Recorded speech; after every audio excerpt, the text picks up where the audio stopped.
Welcome to the Babies in Business Podcast. Join your hosts, Rachel and Avram Gonzalez, real-life parents and business partners. Each week on Babies in Business, Rachel and Avram create a space for entrepreneurial parents to find their own way. They'll dive into insights on topics like leadership, efficiency, self-awareness, budgeting, and human psychology as they nurture their family and build their business. Here's your hosts, Avram and Rachel. Hello. We're here with the baby again. We got a third caster in the house. August is chilling, Lincoln's sleeping, and today we were inspired to pop on here, record an episode on a Sunday, chat with you guys a little bit about something that had us thinking about how to be exceptional in your business versus just average. Yeah, well, you're always looking for ways to distinguish yourself from your competition. I mean, that's a common thing that people talk about. And maybe you do have something that makes you different, and maybe you don't. Maybe you're in a sea of competitors that are very much the same. The service is the same. How do you differentiate what you do versus what they do? I think it comes down to customer experience, really, especially if you're in the service industry. It's how somebody feels after doing business with you. That's the most important. And we get the opportunity to engineer that as business owners.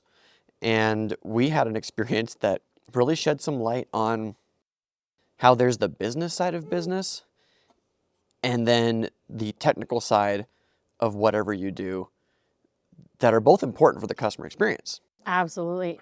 So, in this example, we had new countertops put in this week. Yep. We were very excited to do that. Our old ones were put into the home when we did not have babies. Yep. And require a lot of upkeep in order for them to stay pristine.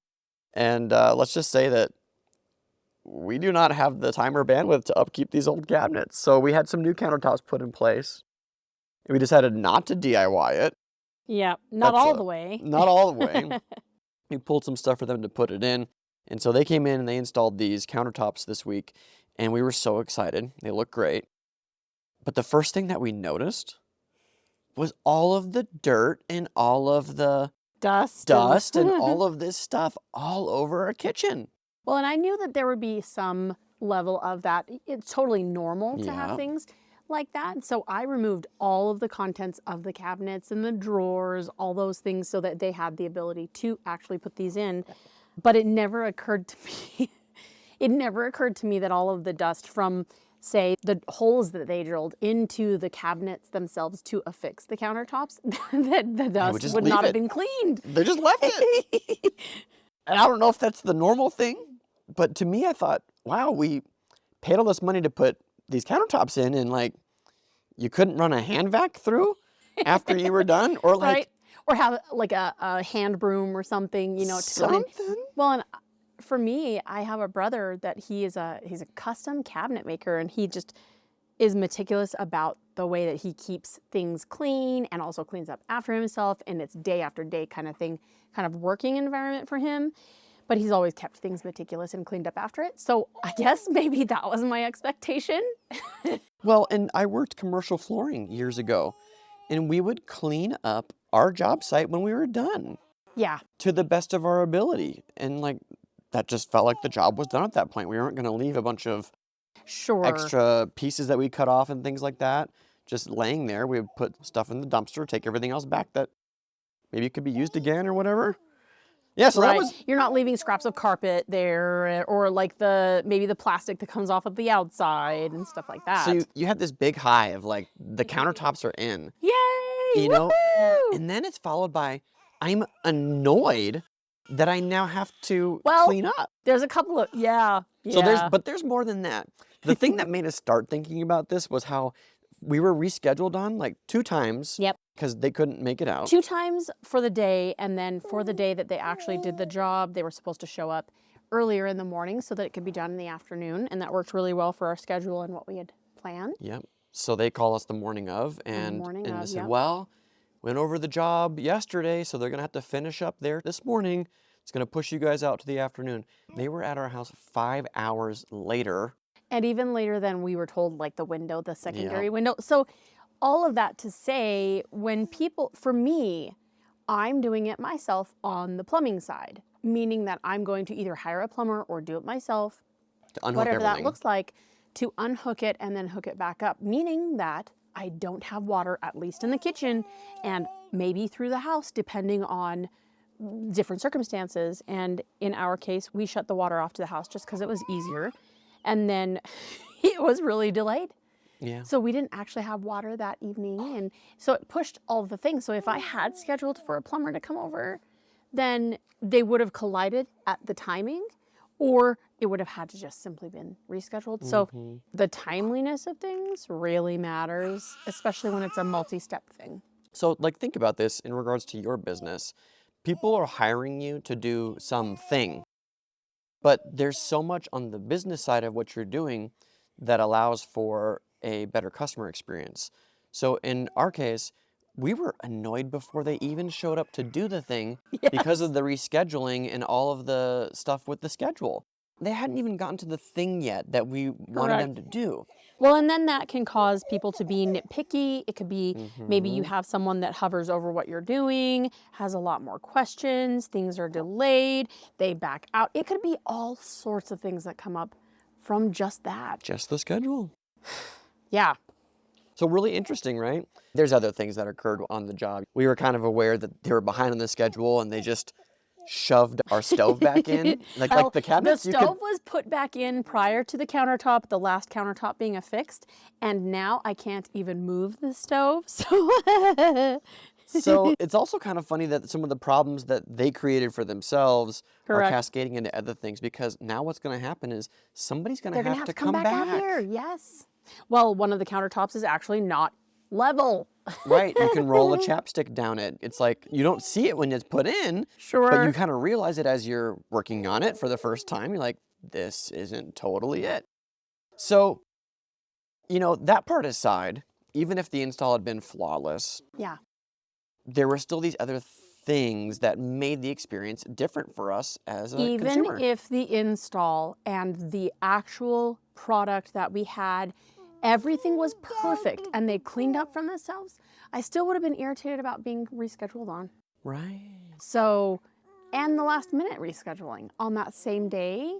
I mean, I know it's hard to predict stuff, but gosh, if there's some way that you can avoid letting a customer down in that way when things might be multi-step. Well, when it's 2 and 3 reschedules in one process, this is probably the norm, not the exception. Yeah. Well, and then also in that experience, I would have loved to have more touches throughout the process for them to say, between the first coming out and measuring things to the actual fabrication of we have a very happy baby with us today. From the moment they measured to the actual fabrication and the delivery, it would have been awesome for them to say, hey, you're still in our pipeline.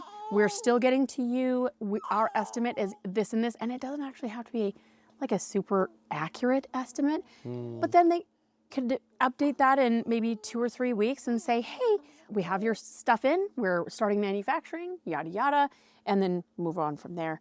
I think it was a great reminder for us that's a great idea. that this is a whole side of the business that you always have to continue to optimize, is just the things that aren't just related to your service that you deliver, but how you deliver the service, I think is maybe the way that you differentiate. Like, it is hard to be the best in class. Sure. Unless you are also super premium priced and you have this exclusivity.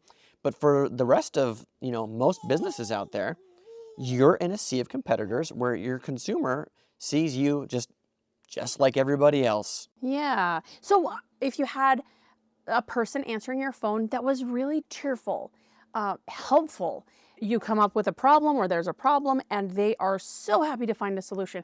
They may not have it right there on the phone with you, but if you seem helpful and you make sure that you're going to go back and get an answer for them and come back to them with that, and then you do that, it's just above and beyond. Today, I was on the phone with somebody just needing some help with our internet connection. We're going to change some stuff around. And the lady, something that I thought was a really, really just sweet touch was she heard the babies in the background. And instead of being irritated by them and like, oh, would you repeat yourself? Because she didn't hear my phone number. She's like, oh, I I hear a little kid in the background.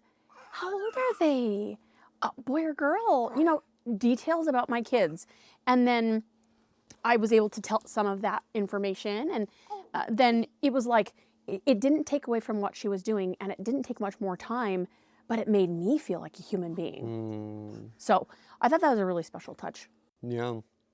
So I think this is just a call to action to all of us to take a closer look at our business and look at what are some of those other things that we can add to how we do what we do that can enhance the customer experience. Yeah. You do that and you increase referrals, you increase satisfaction, you increase the likelihood that a customer will come back and order from you or work with you again. Yeah. These are all positives. And so I think it just bears worth keeping in mind. So if you go to babiesandbiz.com/ whatever this episode number is, just type the number in there. We'll have at the bottom of the show notes a question for you. What's one thing that you've added to how you deliver your services that sets you apart from the competition? Yeah. I think it's really cool to see how that came about. Sure. What inspired that was that customer feedback. And you're like, oh my gosh, let's really dial this in. Yeah. Or was it you being on the other end, being the customer and being like, you know what, if I did this, this is how I would do it in the future. Yeah. So maybe the evolution of why you came up with that, I think that would be really fun to hear. So we'd love to hear it. Go visit the website, babiesandbiz.com. We'd love to hear from you. Answer that community question. With that, Bye for now. bye for now. Thanks for tuning in to this week's episode of the Babies in Business podcast. Who do you know that would benefit from hearing this episode? Share it with them and post about it on social media. You can find the show notes for this episode, free downloads, and connect with the rest of the community at babiesandbiz.com. We'll see you next time.